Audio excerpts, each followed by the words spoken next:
दोस्तों, हमारे देश में पुलिस रिफॉर्म्स की रिक्वायरमेंट जो है वो एक लंबे समय से है। सत्यमेव जयते नाम का एक प्रोग्राम भी आया था आमिर खान साहब का, और उसमें भी पुलिस रिफॉर्म्स वाला जो एपिसोड था उसमें आंखों में आंसू आ जाए ऐसी सिचुएशंस हमें देखने को मिली थी।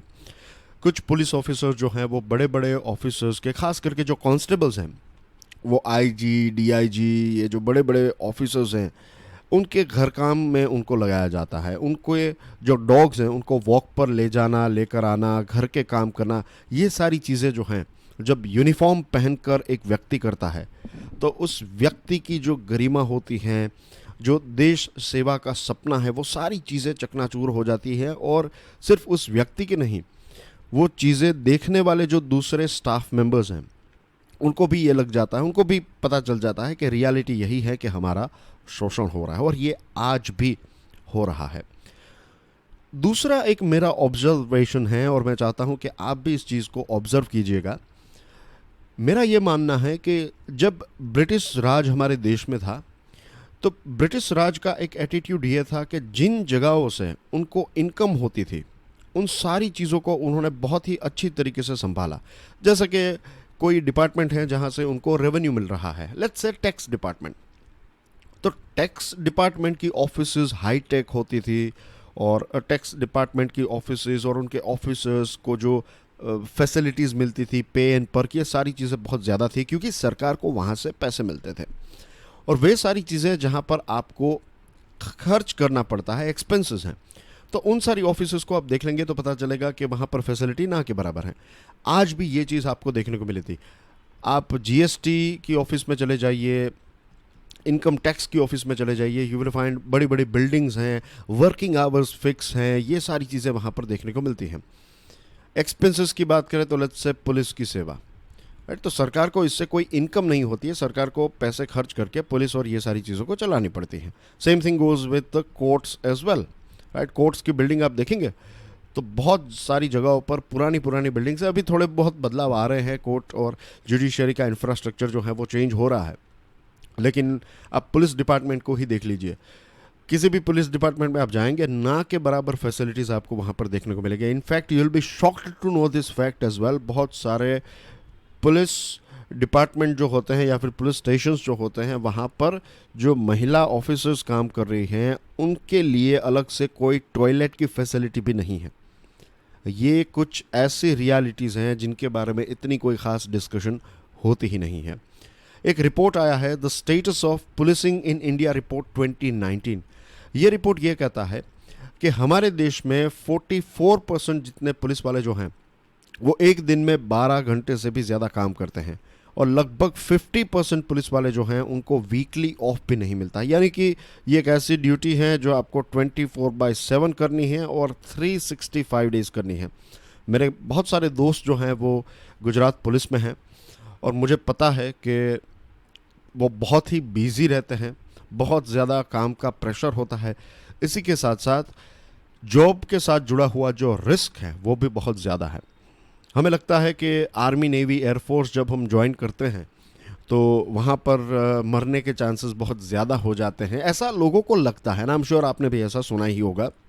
हमारे समाज में ये कहते हैं कि मेरा इकलौता बेटा है तो इसको हम फौज में नहीं भेजेंगे क्योंकि वहाँ पर युद्ध हो गया, ऐसा कुछ हुआ तो हमारा तो बेटा जो है वो चला जाएगा। ऐसा स्टेटमेंट कभी ना कभी तो आपने डेफिनेटली सुना ही होगा।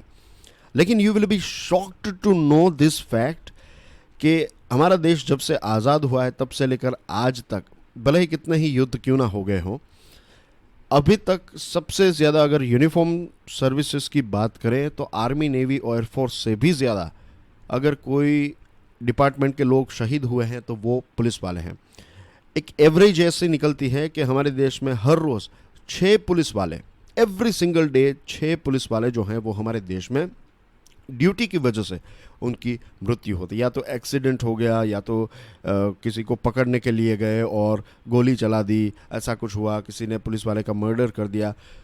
तो पुलिस वाले जो हैं वो सबसे ज़्यादा हमारे देश में in terms of uniform services, army, navy, air force, वो तो डिफेंस सर्विस हो गई, और हमारे देश की इंटरनल सिक्योरिटी की बात करें तो पुलिस है, राइट। तो इसमें हमें देखने को मिलता है कि पुलिस वालों की सबसे ज़्यादा मृत्यु होती है। लेकिन ये सारे फैक्ट्स जो हैं वो इतने ज़्यादा नेशनल इम्पोर्टेंस के फैक्ट्स नहीं बने हैं, या फिर इन सारी चीज़ों के ऊपर न्यूज़ और मीडिया की भी नज़र नहीं रहती है, क्योंकि ये सारी चीज़ें डिस्कस हो जाती है, लेकिन फिर फाइनली इम्प्लीमेंटेशन की जब भी बात आती है तो पॉलिटिकल पार्टीज जो हैं वो इनको, कोई भी पॉलिटिकल पार्टी क्यों ना हो, वो इनको इम्प्लीमेंट करने के लिए तैयार नहीं है। पुलिस रिफॉर्म्स के बारे में सुप्रीम कोर्ट ने 2006 में एक केस था, Prakash Singh versus I think government of India, उस केस का नाम है। प्रकाश सिंह बेसिकली एक आईपीएस ऑफिसर हैं और बहुत सारे उनके इंटरव्यूज़ यूट्यूब पर अवेलेबल हैं, बहुत बार वो न्यूज़ चैनल में भी आ चुके हैं।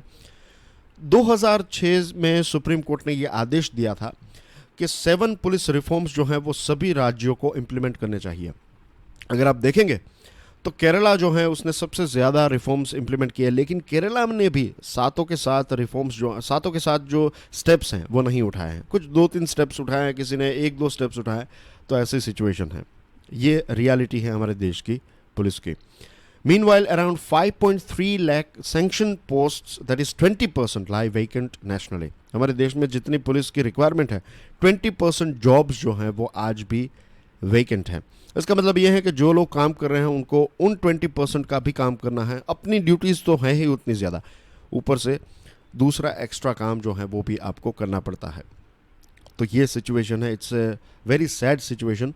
और मेरा ये स्ट्रॉन्ग मानना है कि अगर हम पुलिस रिफॉर्म्स लेकर आए, राइट, अगर हम एक सर्विस जिसको अगर हम हमेशा के लिए बदल दें, उसको अप टू डेट बना दें, अगर पुलिस को हम अप टू डेट बना दें, तो बाकी बहुत सारी ऐसी चीज़ें हैं वो ऑटोमेटिकली जो है वो इम्प्रूव हो जाएगी। एक reform, it's like a mother of reform, कि अगर इस रिफॉर्म को आपने कर लिया, इसमें बदलाव लेकर आए आप, तो बाकी की बहुत सारी चीज़ें जो हैं वो, बहुत सारे प्रॉब्लम्स जो हैं वो सॉल्व हो जाएंगे। मैं हूं प्रशांत Mawani, welcome to curiously education. आज 14 मार्च 2020 है। आज हम पुलिसिंग के बारे में तो बात कर ही रहे हैं, इसके बाद unguided missile, India stand on Ukraine और कोविड-19 के बारे में बात करने वाले हैं। Do check out my motivational podcast curiously for ever. ये सभी बड़े पॉडकास्ट प्लेटफॉर्म्स जैसे कि Spotify, Google podcast, Amazon music, Gaana, Jio सावन, सभी पर अवेलेबल हैं। फ्री ऑफ कॉस्ट हैं, कोई खर्च नहीं है। आप इसको एक बार ज़रूर सुनिएगा and I am sure you will love it. अब हम पुलिस रिफॉर्म्स की बात इसलिए कर रहे हैं क्योंकि अभी प्रधानमंत्री नरेंद्र मोदी साहब जो हैं वो हमारे राज्य गुजरात में आए थे और गुजरात में उन्होंने पुलिस रिफॉर्म्स की बात बताई। उन्होंने कहा कि इस चीज़ को लेकर पूरे देश की बात, मीन्स वो गुजरात को नहीं बता रहे थे, पूरे देश को बता रहे थे कि अब पुलिस रिफॉर्म्स की हमें आवश्यकता है, वी नीड पुलिस रिफॉर्म्स, उनके इम्पोर्टेंस के बारे में बताया। लेकिन पुलिस रिफॉर्म्स जो हैं वो प्रधानमंत्री कह देंगे तो नहीं होगा। जब तक सभी राज्य जो हैं, राज्य सरकारें मिलकर अगर काम नहीं करेगी तो सेंट्रल गवर्नमेंट इसमें कुछ नहीं कर सकती। उसके पीछे रीज़न ये है क्योंकि पुलिस जो है ये एक राज्य का विषय है, एक स्टेट सब्जेक्ट है। तो जब तक राज्य सरकारें ऑन बोर्ड नहीं आएगी तब तक पुलिस रिफॉर्म्स जो है वो नहीं हो सकते। मोदी साहब ने जो बात बताई है वो डेफिनेटली एक रियलिटी है। आज भी हमारे समाज में, हमारी सोसाइटी में ये कहते हैं 3 चीज़ों से अगर हम दूर रहें तो आप नसीबदार हैं, आप लकी हैं। नंबर 1 पुलिस, दूसरी चीज़ कोर्ट और थर्ड इज़ हॉस्पिटल्स या फिर medical sector. In the sense कि भगवान ना करे कि आपको पुलिस स्टेशन जाना पड़े या फिर मीन्स कंप्लेन करने जाना पड़े या फिर आपके खिलाफ कंप्लेन हो, वहाँ पर ना जाना पड़े तो आप लकी हैं। आपको कोर्ट कचहरी के चक्कर में ना फंसे तो आप लकी हैं, और आप मेडिकल के चक्कर में ना फंसे तो आप रेडी हैं। अब देखिए, ये कुछ ऐसी सेवाएं हैं जिनके बिना समाज नहीं चल सकता। अगर जस्टिस सिस्टम ही निकल जाए तो फिर समाज जैसी कोई चीज़ ही नहीं रहेगी, isn't it? इट्स लाइक आपका कंप्यूटर है और आप अलग अलग वेबसाइट्स का इस्तेमाल करते हैं और आपके अंदर कोई सिक्योरिटी सिस्टम ही नहीं है, कोई वायरस प्रोटेक्शन को लेकर कोई सॉफ्टवेयर ही नहीं है, तो कब तक आपका कंप्यूटर चलेगा? बहुत कम समय तक। कुछ ही समय में वायरस और ये सारी चीज़ें आ जाएगी और फिर आप अपना कंप्यूटर ही यूज़ नहीं कर पाएंगे। Same thing goes with our society as well, कि अगर हमारी रक्षा करने के लिए जो सर्विस है, जो सेवा है, अगर वहाँ भी जाना एक प्रकार से मना है या फिर वहाँ भी अगर जाना जो है वो गलत माना जाता है, तो फिर या तो हमारे समाज में कोई इश्यू है या तो जो सर्विसेज हैं उसमें कोई इश्यू है।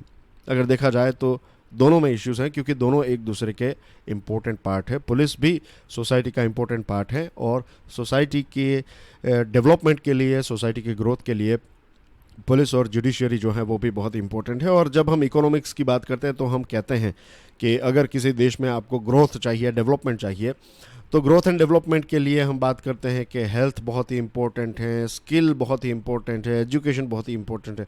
अब हेल्थ को लेकर ये बात होती है कि आपको हॉस्पिटल कभी ना जाना पड़े, दैट मीन्स हम सब जो हैं वो लक पर ही जिंदा है।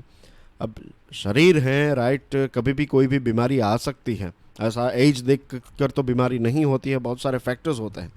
तो एक बार बीमारी आ गई और उसके बाद भी हम हॉस्पिटल नहीं जा पा रहे हैं फॉर वेरियस डिफरेंट रीजंस, पैसे नहीं हैं, ट्रस्ट नहीं है, एक्सेट्रा, तो वी कैन, एक बार तो हम चुप बैठकर या फिर शांति से एक जगह पर बैठकर सोचे कि ये जो समाज का निर्माण हुआ है इसमें कितने सारे फ्लोज हैं।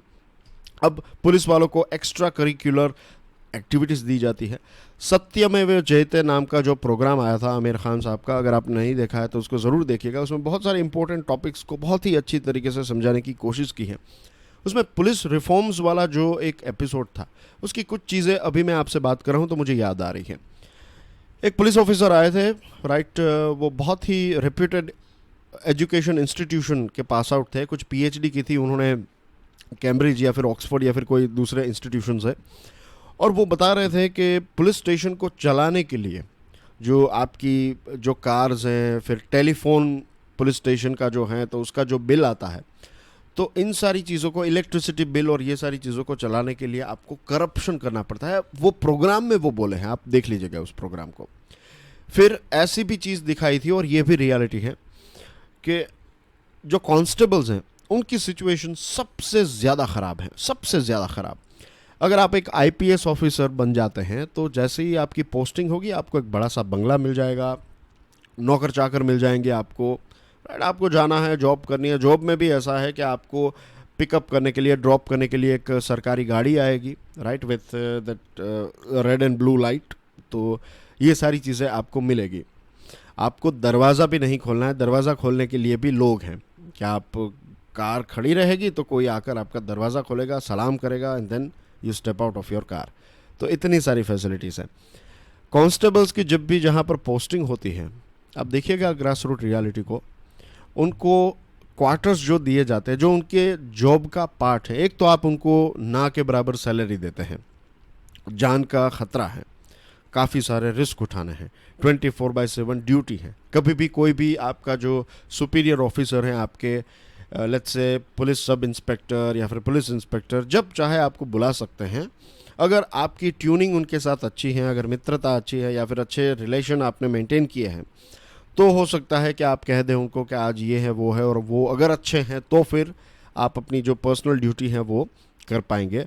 वरना फिर ऐसी भी चीज़ें होती हैं कि घर में शादी है किसी की और अगले दिन तक जो बेचारे पुलिस वाले हैं उनको जॉब के लिए या फिर अपनी जो जॉब है वो ड्यूटी जो है वहाँ पर जाना पड़ता है। दूसरी चीज़, मैंने शायद ये पॉइंट आपको बताया नहीं बताया, मैं भूल गया, लेकिन मैं एक और चीज़ यहाँ पर ऐड करना चाहता हूँ कि बहुत सारे पुलिस स्टेशन ऐसे हैं जहाँ पर महिलाओं के लिए अलग से, जो पुलिस ऑफिसर्स हैं महिलाएं, उनके लिए अलग से टॉयलेट की फैसिलिटी भी नहीं है। तो यू कैन अंडरस्टैंड कि कितनी सारी चीज़ें होती होगी। अब पॉलिटिक्स, जब तक ये चीज़, पॉलिटिकल पार्टीज़ जो हैं, जब तक ये रिफॉर्म्स लेकर नहीं आएगी तब तक इसमें कोई भी बदलाव देखने को नहीं मिलेगा, क्योंकि पोस्टिंग आपको चाहिए, ट्रांसफर्स चाहिए, ये पॉलिटिक्स ही डिसाइड करता है। जो भी पार्टी पावर में है राज्य सरकार की, जिस पार्टी की है, अल्टीमेटली होम मिनिस्टर जो है वही फाइनलाइज करते हैं, होम मिनिस्ट्री ही डिसाइड करती है कि आपकी पोस्टिंग जो है वो कहाँ पर होगी।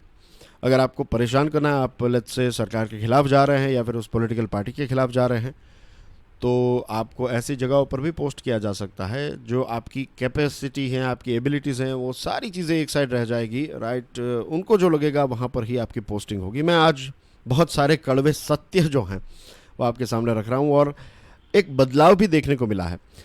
जो बिहार में आरजेडी की सरकार थी, उत्तर प्रदेश में एसपी की सरकार थी, वो सरकारें गिरी, उसके पीछे भी रीज़न ये है कि लॉ एंड ऑर्डर जो है उसके ऊपर इतना कोई ख़ास जोर नहीं दिया जाता था।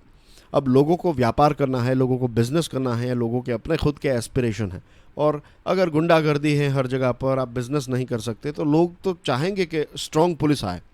और ये कुछ ऐसे राज्य हैं जहाँ पर बदलाव हमें देखने को मिले हैं। फिर छोटी छोटी चीज़ों में भी, कि अगर हेलमेट नहीं पहनना है, सीट बेल्ट नहीं पहना है और पुलिस वालों ने आपको रोक लिया, तो हमारे यहाँ पर आदत क्या है, फ़ोन निकालते हैं, किसी ना किसी रिलेटिव या फिर फ्रेंड को कॉल करके पुलिस वाले को दे देते हैं और फिर वो आपको जाने देते हैं। अगर आपके रिलेटिव या फिर कोई ऐसे लव्ड वंस हैं जो बड़ी पोस्ट पर हैं, लेट्स से आईपीएस ऑफिसर हैं, तो फिर आप जस्ट नाम देंगे कि ये मेरे भैया हैं या चाचा हैं या अंकल हैं, व्हाटएवर, या फिर आंटी हैं, तो फिर आपको जाने देंगे। बहुत कम केसेस में ऐसा होगा कि आपको रोक कर रखेंगे और फाइनली आप फ़ोन कॉल करवा देंगे तो फिर आपको जाने देंगे। तो आप ही सोचिए कि आप ही उस ड्यूटी पर हैं, आप एक ईमानदार व्यक्ति हैं, राइट, आपने कभी भी किसी का गलत पैसा नहीं लिया, आप ड्यूटी कर रहे हैं, कोई व्यक्ति आया, सीट बेल्ट नहीं पहना है, उसने गलत काम किया है, और फिर फाइनली आपको ऊपर से कॉल आता है, आप कहते हैं कि सर इसने सीट बेल्ट नहीं पहना है इसलिए इसको फ़ाइन पे करना पड़ेगा। वो आपको फ़ोन पर कह देगा कि भाई एक काम कीजिए, आप कल से है ना यहाँ पर आ जाइए, मैं आपकी ड्यूटी ट्रांसफ़र कर रहा हूँ। क्या होगा आपका जो गौरव है, आपकी जो एक प्राइड है, वो उसी वक्त चकनाचूर हो जाएगी, इज़न्ट इट। फिर सेक्सुअल ऑफेंसेस जो होते हैं, बहुत सारे केसेस, रेप के केसेस हैं, दूसरे ऐसे मोलेस्टेशन के केसेस हैं, लोग रिपोर्ट ही करने नहीं जाते। अगेन वो चीज़ आ जाती है जो 3 चीज़ें मैंने आपको बताई, पुलिस स्टेशन और कोर्ट कचहरी से दूर रहना, क्योंकि कोर्ट कचहरी और पुलिस ने, आई एम सॉरी टू से, लेकिन ये हकीकत है, ये कॉन्फिडेंस ही लोगों के अंदर पैदा नहीं किया है, इस वजह से लोग दूर रहते हैं। ये कॉन्फिडेंस तब पैदा आएगा जब पुलिस वालों को स्वतंत्रता मिलेगी। वो अगर गलत करे तो उनके खिलाफ भी कंप्लेन हो, उनके ऊपर भी एक्शन ली जाए, और अगर कोई क्रिमिनल कुछ गलत करता है तो फिर उसके ऊपर भी एक्शन हो और रिजल्ट्स विजिबल हो, तब जाकर एक बदलाव देखने को मिलेगा। साइबर क्राइम्स हमारे देश में कितने ज़्यादा बढ़ चुके हैं। साइबर क्राइम को लेकर आज भी हमारे पास कोई ऐसी खास व्यवस्था नहीं है। आप जाइएगा कभी पुलिस स्टेशन में और कहिएगा कि आपकी बैंक में से इतने पैसे चले गए हैं, अब देखिए कब आपको हेल्प मिलेगी। टूल्स नहीं है, टेक्नोलॉजिकल एक्सपर्टीज़ नहीं है, फिज़िकल इंफ्रास्ट्रक्चर नहीं है, वो जो बड़े बड़े कंप्यूटर्स आपको चाहिए वो सारी फैसिलिटीज़ नहीं है। तो ऐसे में पुलिस जो है वो हमारी क्या मदद कर पाएगी। अच्छी बात है कि प्रधानमंत्री साहब ने इस टॉपिक के बारे में ये तो कहा कि रिफॉर्म्स होने चाहिए, एंड आई एम श्योर वो जेन्युइनली चाहते होंगे कि रिफॉर्म्स हों, लेकिन जब तक राज्य सरकारें ये चीज़ नहीं करेगी, और राज्य सरकारें तब तक ये चीज़ नहीं करेगी जब तक हम नहीं सुधरेंगे। क्योंकि हमें चाहिए ना कि हमारे जो पॉलिटिकल नेता हैं वो हमारे रिश्तेदार हों और उनको हम पहचानते हों, हमारे कुछ काम है वो शॉर्टकट से हो जाए। तो ये सारे पावर्स वो तब तक, जब तक वो पावर में रहेंगे तो वो ये सारी चीज़ें इसलिए करते हैं क्योंकि वो जो जेन्युइन फैसिलिटीज़ हैं अगर आपको मिल गई तो फिर इनका इम्पोर्टेंस क्या रहेगा, कुछ नहीं। होम मिनिस्टर के पास इतने भी पावर ना हो कि वो ट्रांसफ़र कर सके, ये सारी चीज़ें कर सके, तो फिर वो मज़ा ही क्या है, मज़ा चला जाएगा ना। इसलिए ये सारे रिफॉर्म्स नहीं हो रहे जब तक लोग इसकी डिमांड नहीं करेंगे कि भाई हमें स्वच्छ पानी चाहिए, स्वच्छ एयर चाहिए, राइट, हमें घर चाहिए, रोटी चाहिए, जॉब्स चाहिए। तो इसी के साथ साथ हमें सेफ्टी और सिक्योरिटी चाहिए। जब तक सेफ्टी एंड सिक्योरिटी को हम इम्पोर्टेंस नहीं देंगे तब तक ये सिचुएशन ऐसी ही रहेगी। अब्दुल कलाम साहब ने अपनी एक किताब में कहा है, आई थिंक इंडिया 2020 में कहा है, कि एक देश में चाहे कितनी भी फैसिलिटीज़ क्यों ना हो, नेचुरल रिसोर्सेज हो, एजुकेशन के इंस्टीट्यूशंस अच्छे हों, राइट, लोग अच्छे हों, कल्चर अच्छा हो, सारी चीज़ें आपके समाज, आपके देश में है, लेकिन अगर वो समाज और देश जो है वो सिक्योर नहीं है तो ये सारी चीज़ें जो हैं वो बर्बाद हो जाती हैं। और यही हुआ। आप इतिहास पढ़ते हैं तो क्या देखने को मिलता है, उसी राजा के या फिर उसी एम्पायर के कार्यकाल में आर्ट, मंदिरें, कला, ये सारी चीज़ें फली फूली जहाँ पर सिक्योरिटी थी। वे सारे किंगडम या फिर वे सारे राजा महाराजा जो युद्ध के समय में हुए, जिनको युद्ध करना ही पड़ा, तो युद्ध के समय पर आप आर्ट, और आज यूक्रेन में जाकर आप कोई पेंटिंग का एग्जीबिशन कर पाएंगे? नहीं होगा। इंडिया में शायद हो सकता है, पाकिस्तान में क्या कोई बड़ी फैक्ट्री जाकर काम करेगी, भले ही वहाँ पर नेचुरल रिसोर्सेज क्यों ना हो। अफगानिस्तान को लीजिए, तो सेफ्टी सिक्योरिटी नहीं है, ख़ास करके इंटरनल सेफ्टी एंड सिक्योरिटी, तब तक कुछ नहीं हो सकता। बहुत सारी बातें हमने की, बहुत सारे इम्पोर्टेंट पॉइंट्स को हमने डिस्कस किया। मैं चाहता हूँ कि इस पोर्शन को आप एक दो बार और सुनिए, देखिए और सोचिए, और कुछ अपने पॉइंट्स जो हैं उनको पेन पेपर पर लिख लीजिए। बहुत ही इम्पोर्टेंट चीज़ है। हर साल इस विषय पर आपको प्रश्न पूछे जाते हैं, और एग्जामिनेशन में भी अगर आप जाएं, राइट, इंटरव्यू में भी आपको प्रश्न पूछा जा सकता है पुलिसिंग को लेकर। तो ये सारी चीज़ें आपको क्रिस्टल क्लियर होनी चाहिए। अनगाइडेड मिसाइल, एक बहुत ही अनफॉर्चुनेट इंसिडेंट हुआ। भारत की एक मिसाइल जो है वो एक्सीडेंटली लॉन्च हो गई और पाकिस्तान में जाकर गिरी। 9 मार्च की बात है। रूटीन मेंटेनेंस चल रहा था और टेक्निकल इश्यू की वजह से, टेक्निकल माल फंक्शन की वजह से एक मिसाइल यहाँ से लॉन्च हुई और 124 किलोमीटर पाकिस्तान के अंदर जाकर ये मिसाइल गिरी है। अच्छी बात ये हुई कि ये मिसाइल जो है, इसमें जो वॉरफेयर मटेरियल होता है, जो धमाके होते हैं, ये चीज़ें नहीं थी इसमें। तो इसकी वजह से कुछ घरों में नुकसान हुआ है, किसी को भी जान हानि नहीं हुई है। तो ये एक बहुत ही अच्छी बात हुई। It's a very good thing कि ऐसा किसी की भी जान नहीं गई, क्योंकि बेकसूर लोग जो है वो मर जाते हैं। High level court of inquiry इसके ऊपर की गई है, और हमारे जो एम्बेसडर हैं इंडियन हाई कमीशन, तो उनको भी इस्लामाबाद में जो है, तो उनको भी 2 बार पाकिस्तान के द्वारा बुलाया गया और अपना जो एक चिंता है पाकिस्तान ने व्यक्त की। और इसमें पाकिस्तान जो है वो गलत नहीं है। पाकिस्तान ने जो मीन्स एक विरोध किया है इस चीज़ का, वो बराबर है। पाकिस्तान ने यहाँ तक कहा कि ऐसे टेक्निकल जो लूपहोल्स हैं वो इंडिया में हुए हैं, और जो बड़े बड़े वेपन्स हैं उनको हैंडल करने की जो एक क्षमता है वो शायद भारत की नहीं है। वो गलत नहीं कह रहा है। Means I am not saying कि हमारे पास इतने सारे हथियार हैं, ये वन ऑफ इंसिडेंट हैं, मैं भारत का बचाव नहीं कर रहा हूँ। लेकिन हकीकत जो है वो तो यही है। ये प्रश्न तो खड़ा उठता ही है, क्योंकि मिसाइल ऐसी कोई चीज़ नहीं कि गलती से आपने अपना पंखा ऑन कर दिया, एसी ऑन कर दिया, लाइट ऑन कर दी, कि एक बटन प्रेस कर दिया और हो गया। ऐसा नहीं होता है। प्रोटोकॉल्स होते हैं, ऑर्डर्स मिलते हैं, उसके बाद ही चीज़ें जो हैं वो लॉन्च की जाती हैं। लेकिन ये जो भी हुआ है, अब इंक्वायरी से ही पता चलेगा कि एग्जैक्टली क्या हुआ होगा। इस्लामाबाद ने यह कहा है कि एक जॉइंट प्रोब होनी चाहिए। सिर्फ भारत इसके ऊपर इंक्वायरी करे हमें विश्वास नहीं है। जॉइंट प्रोब हो, पाकिस्तान की भी टीम वहाँ पर जाए और इसके ऊपर एक इन्वेस्टिगेशन करे। पाकिस्तान ने ये कहा है कि इंटरनेशनल कम्युनिटी को भी इसमें इन्वॉल्व होना चाहिए, ताकि ये जो रीजन है इसमें स्ट्रेटेजिक स्टेबिलिटी रहे। एक लंबे समय से वॉशिंगटन यानी कि यूएसए का ये सोचना है कि ये वाला एरिया जो है ना, साउथ एशिया, इंडिया पाकिस्तान वाला एरिया, ये सबसे ज़्यादा मीन्स न्यूक्लियर वॉर होने के चांसेस सबसे ज़्यादा इस क्षेत्र में हैं। और भारत की एक लंबे समय से ग्लोबल इमेज है। देखिए, हम न्यूक्लियर पावर हैं। हमारे शब्द, हमारी एक्शन अभी तक अगर आप देखेंगे तो बहुत ही लॉजिकल रही है, बहुत ही रिस्पॉन्सिबली हमने बिहेव किया है।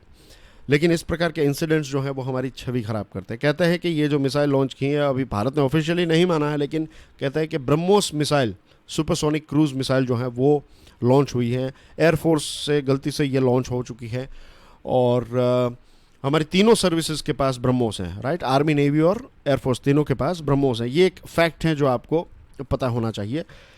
दूसरा जो एक प्रश्न उठता है, जो इस एडिटोरियल में नहीं है लेकिन मेरे दिमाग में ये चीज़ आती है कि अभी हम फिलीपाइंस को ब्रह्मोस मिसाइल्स बेचने वाले हैं, डील हो चुकी है।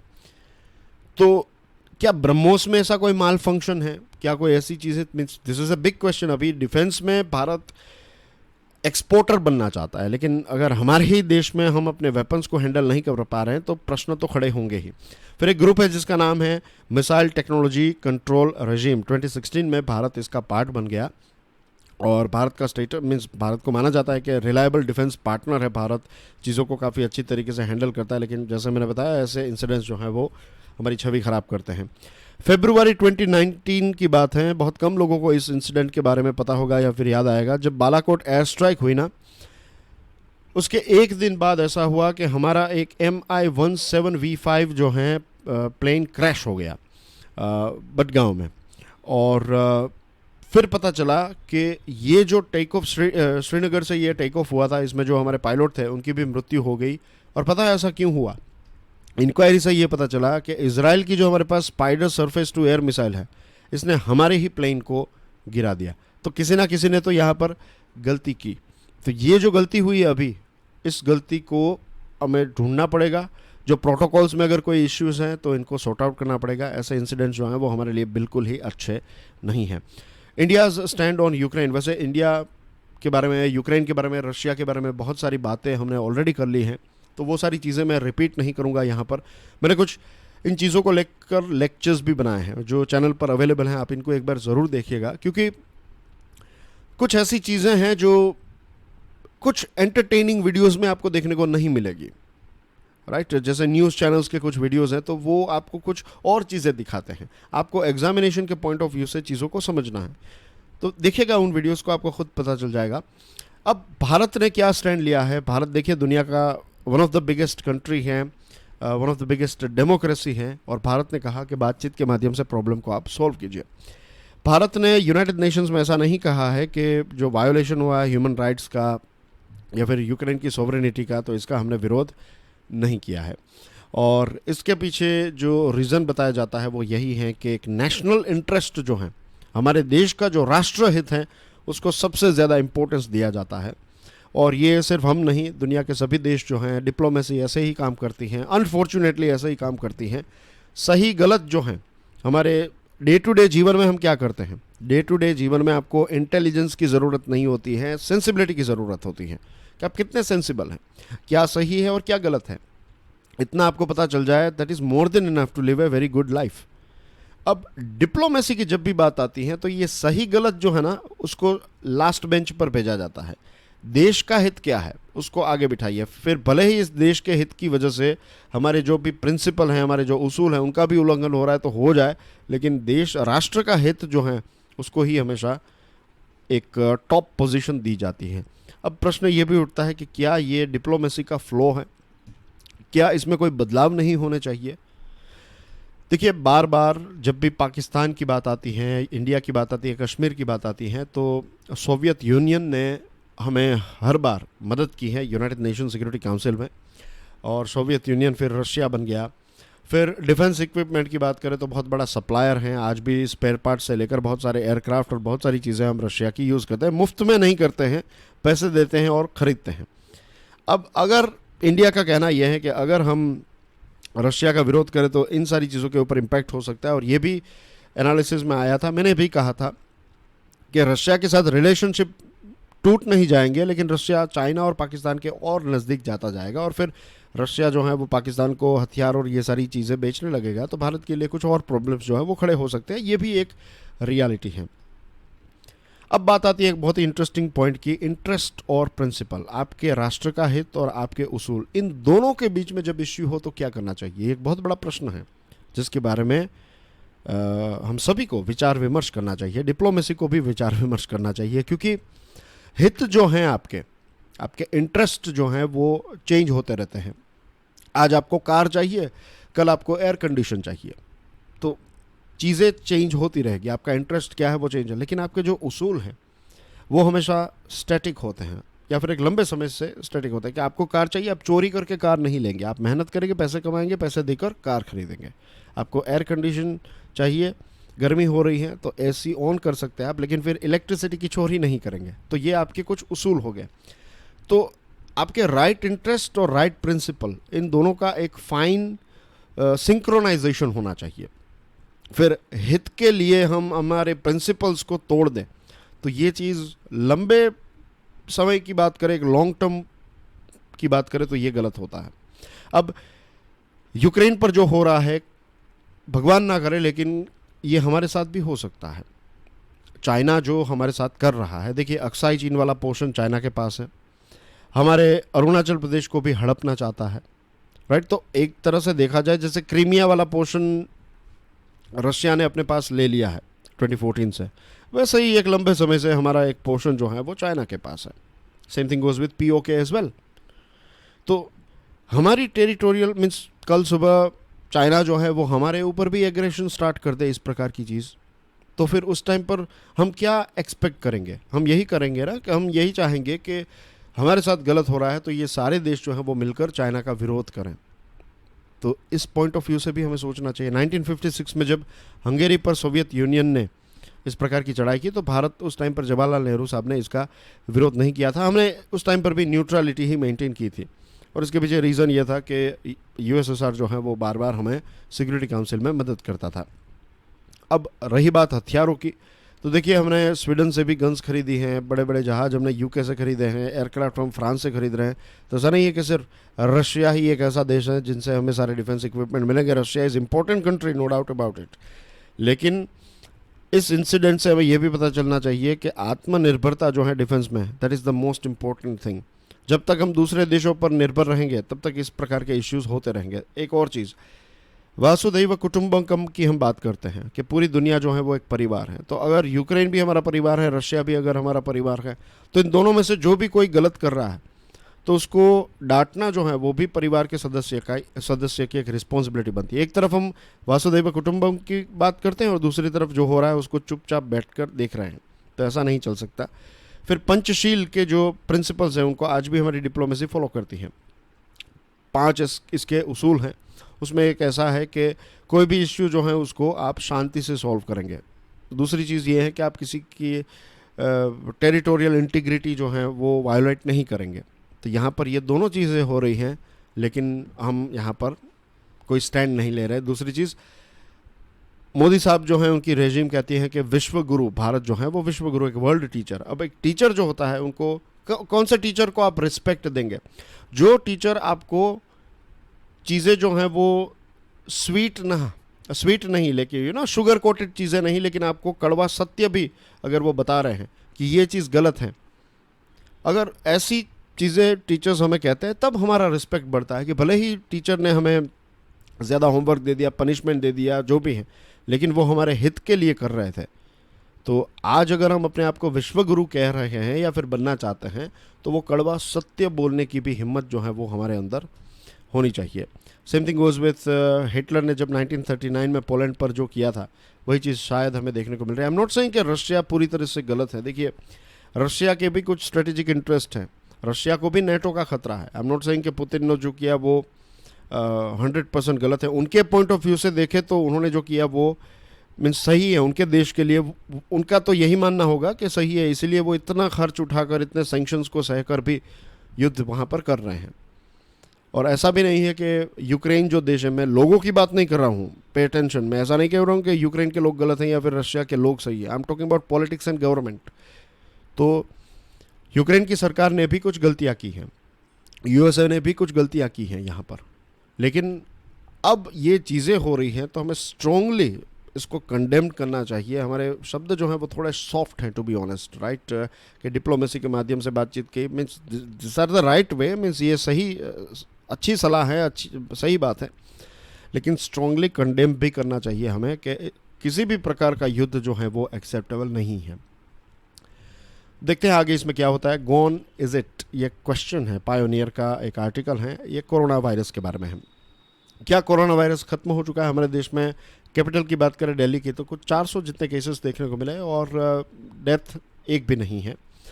इसके पीछे रीज़न है वैक्सीनेशन हो चुका है ज़्यादातर लोगों का, हर्ड इम्यूनिटी शायद बन चुकी है, तो ये कुछ ऐसे रीज़न। लेकिन क्या कोविड जो है वो हमेशा के लिए ख़त्म हो चुका है? यही प्रश्न जो है वो वर्ल्ड हेल्थ ऑर्गेनाइजेशन के एक्सपर्ट्स भी डिबेट कर रहे हैं इस पर और चर्चा कर रहे हैं कि कब हम इस कोविड-19 की क्राइसिस को ग्लोबली एंड कर दें, कब हम डिक्लेयर कर दें कि ये अब ख़त्म हो चुका है। इसके लिए उनको बहुत टेक्निकल और बहुत ही स्पेसिफिक होना पड़ेगा, क्योंकि हांगकांग और चाइना की बात करें तो वहाँ पर नए हर रोज़ 1000 केसेस देखने को मिल रहे हैं। तो 2 साल पहले जब ये स्टार्टिंग हुई और फिर से यहाँ पर कुछ क्षेत्रों में ज़्यादा केसेस, अभी कुछ महीनों पहले हमारे देश में भी ऐसा था, all of the sudden cases ज़्यादा देखने को मिले, फिर ड्रॉप डाउन हो गया। तो हमें अब कंडीशंस नहीं, राइट, हमें नंबर्स नहीं, कंडीशंस को आइडेंटिफाई करनी पड़ेगी। कंडीशन यानी कि अगर किसी को कोविड हो रहा है तो कितना सीवियर हो रहा है, उस आधार पर डिसीजन शायद लेना पड़ेगा। नंबर्स जो हैं वो अब उतने ज़्यादा इंपॉर्टेंट नहीं रहेंगे, ऐसा मुझे लगता है, और आर्टिकल में भी ऐसा कहा। हमारे देश में चीज़ें बैक टू नॉर्मल होती जा रही है। मास्क नहीं पहनेंगे तो भी चलो चलेगा, क्वारंटीन के रूल्स एंड रेगुलेशंस चले गए हैं, बॉर्डर्स खुल चुकी हैं, स्कूल्स खुल चुकी हैं, फ़्लाइट्स जो हैं वो स्टार्ट हो जाएंगे by the end of March, international flights, theatres और ये सारी चीज़ें स्टार्ट हो चुकी हैं। But we have to understand this thing कि इस प्रकार के वायरसेस जो है ना वो हमेशा के लिए ख़त्म नहीं होते, वो हमेशा के लिए हमारे साथ ही रहते हैं। जैसे कि टीबी हैं, मलेरिया हैं, आज भी हज़ारों लोगों की मृत्यु इन वायरसेस और बैक्टीरिया से हो रही है।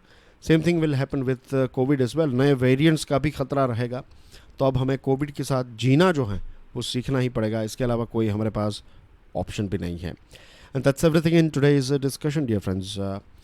जो मैंने प्रश्न पूछा था पैलेडियम के बारे में, तो रशिया जो है वो दुनिया का 40% जितना पैलेडियम जो है ग्लोबल प्रोडक्शन करता है, और ये कैटालिटिक कन्वर्टर में इसका इस्तेमाल होता है।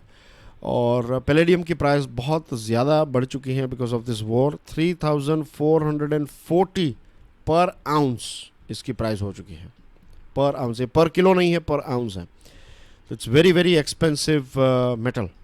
एंड आज का प्रश्न आपकी स्क्रीन पर है, पीडीएफ को डाउनलोड करने के बाद इसको देख लीजिएगा। Don't forget to check out my motivational podcast curiously forever. Please do subscribe to my channel, share the lecture, hit the like button, stick your review and answer in the comment section. I will see you soon with financial news analysis. इसके अलावा भी कुछ interesting videos आपके लिए जल्दी लेकर आऊँगा। तब तक enjoy your studies, stay curious, God bless you all, जय हिंद।